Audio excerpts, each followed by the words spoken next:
મિત્રો સ્વાગત છે તમારું આપણી ચેનલમાં। તો મિત્રો આજે આપણે વાત કરવા જઈ રહ્યા છીએ ભગવાન શિવના મહા તહેવાર એટલે કે મહાશિવરાત્રિ વિશે। મહાશિવરાત્રિ હિન્દુ ધર્મનો એક પ્રમુખ તહેવાર છે।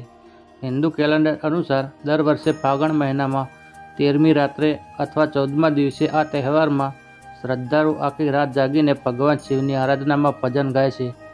કેટલાક લોકો આખો દિવસ અને રાત્રે ઉપવાસ પણ કરે છે।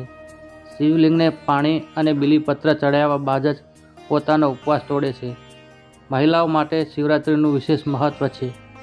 અવિવાહિત મહિલાઓ ભગવાન શિવને પ્રાર્થના કરે છે કે તેમને પણ ભગવાન શિવ જેવો જ પતિ મળે, તો વિવાહિત મહિલાઓ પણ પોતાના પતિ અને પરિવાર માટે મંગળ કામના કરે છે। શિવરાત્રિ સાથે અનેક પૌરાણિક કથાઓ જોડાયેલી છે। શિવરાત્રિનો પ્રારંભ અને તેના મહત્ત્વ અંગે અનેક પૌરાણિક કથાઓ છે।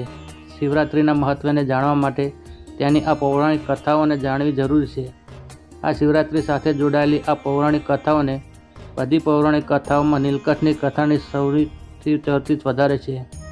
એવી માન્યતા છે કે મહાશિવરાત્રિના દિવસે જ સમુદ્ર મંથન દરમિયાન કાલકેતુ વિષ નીકળ્યું હતું। ભગવાન શિવે સંપૂર્ણ બ્રહ્માંડના રક્ષણ માટે એ પી ગયા હતા અને તેમનું ગળું નીલ પડી ગયું હતું, જેથી તેમને નીલકંઠના નામથી ઓળખવામાં આવે છે। એક માન્યતા એ પણ છે કે ફાગણ મહિનાનો 14મો દિવસ ભગવાન શિવનો પ્રિય દિવસ છે, તેથી મહાશિવરાત્રિના આ દિવસે માનવામાં આવે છે।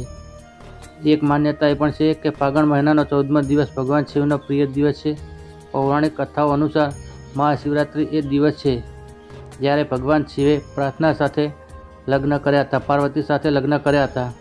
એવું માનવામાં આવે છે કે જ્યારે કોઈ મહિલા ભગવાન શિવને પ્રાર્થના કરે છે તો ભગવાન શિવ તેની પ્રાર્થનાને સહેલાઈથી સ્વીકારી લે છે। ભગવાન શિવની પૂજામાં કોઈ વિશેષ સામગ્રીની જરૂર પડતી નથી, માત્ર પાણી અને બીલીપત્ર થકી શ્રદ્ધાળુ ભગવાન શિવને પ્રસન્ન કરી શકે છે। આ જ કારણ છે કે મહાશિવરાત્રિનું મહિલાઓમાં વિશેષ મહત્ત્વ છે। એવું માનવામાં આવે છે કે જો અવિવાહિત મહિલા મહાશિવરાત્રિના દિવસે ઉપવાસ કરે છે તો તેમને ભગવાન શિવ પોતે જ પતિ મળે છે। એવું માનવામાં આવે છે કે મહાશિવરાત્રિ પર ભગવાન માનવ જાતિની ઘણા નજીક આવે છે। મધ્યરાત્રિના સમય ઈશ્વર મનુષ્યની સૌથી નિકટ હોય છે। આ જ કારણ છે કે લોકો શિવરાત્રિ આખી રાત જાગે છે।